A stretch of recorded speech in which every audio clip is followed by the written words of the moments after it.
Hello everyone, Marcel here. I wanted to talk to you a little bit about loneliness, how it relates to people in general, some of my experiences with it, and if it has anything to do with MGTOW. Also, special thanks to Ken Abel for recommending this topic. So first off, I don't want to get too deep into the science behind feeling lonely, chemical imbalances and all that. There's plenty of information out there already on it, and I want this to be more real talk, in the sense of how it feels from the individual's perspective.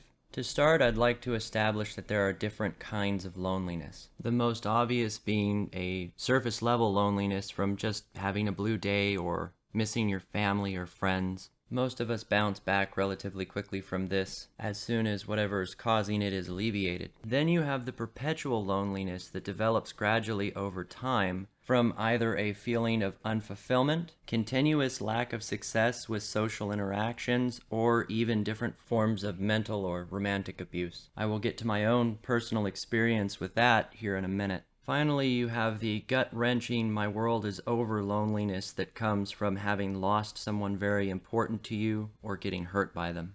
These can all come in varying degrees, and I'm sure there are other examples out there. Furthermore, loneliness is distinct from depression, though the two can coincide. They are similar in regards that you can have loneliness even independently of its root cause. That is specifically what happened to me in my younger years. I was about as blue pill beta male as they can come. I was a fixer, I was always trying to help people, and I had a taste for bad girls. Put all that together and I had about as much hope as a bullseye-shaped magnet in a steel dart game. I had a fair number of girlfriends, and some of the relationships even lasted years. But one thing they all had in common is they continuously shit-tested me, put me through constant mental games, gaslighted me, left me in a constant state of wanting. You ever hear them say, always leave him wanting more? Then finally was cheated on or lied to for all my trouble. Now, I wasn't perfect, but I was never responsible for more than 10% of what I had to put up with. Having those experiences gradually started to leave me with an emptiness. Somewhere in between the wanting more or the confusion of all of it started to make me feel as if I were alone, even in the middle of a relationship. And that brings light to the question, was I even in one? Is what I was experiencing actually any form of a wholesome relationship in the first place? It's like I was sitting at a banquet and the food was turning to ash in my mouth. I could go through all the motions, do everything correctly, and I still wasn't getting anything out of it to sustain me. Even the best of girlfriends that I had would add just enough toxicity, play just enough games,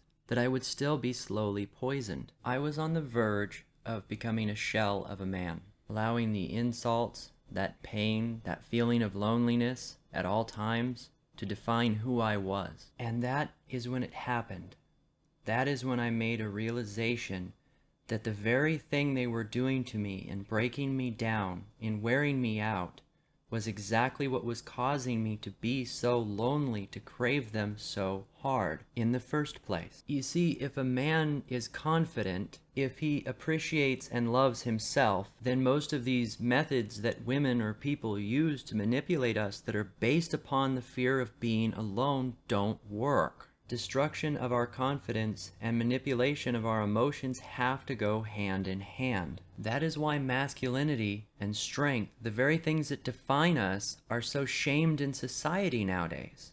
When I redirected my energy and my goals from being what other people or women wanted me to be, and focused on self-improvement, empowerment, and confidence, that hollow void that had left me longing was filled by the man that I wanted to become.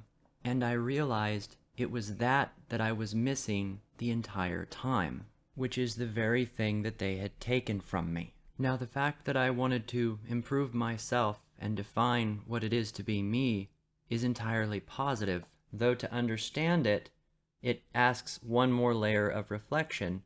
Was I doing it inevitably to make myself better, to get in another relationship and be more successful in that regards, or had I done it to ultimately free myself of the concept that I have to be with someone? That's extremely important, because if a person improves themselves under the impression that doing so will meet an ends, and that ends does not come, It could potentially devalue their motivation to continue improving, or even encourage them to stop the improvement the moment the end goal was achieved, and that strength or drive might be the only thing that the woman was attracted to. It does no good to jump from one mental loop right into another. I had to accept that for me, in order to become the man that I wanted to become, I might actually die alone.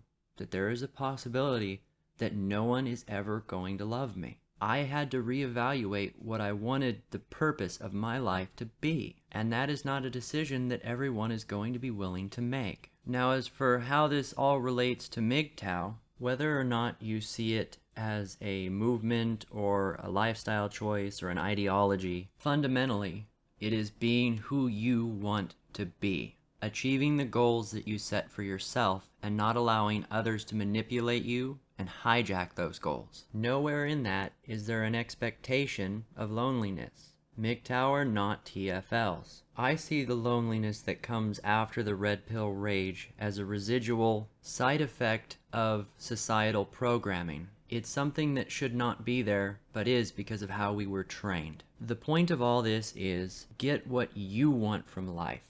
And if that happens to be a relationship, be sure that you do it right. Don't ever compromise or let it define you. The moment you allow it to dictate who you are, you will never truly be free. After all, any woman who genuinely loves you should be willing to accept you for who you are and not change you. I hope that this video was interesting, and if you have any thoughts, experiences of your own, please share them below. And if you want to hear more, like and subscribe.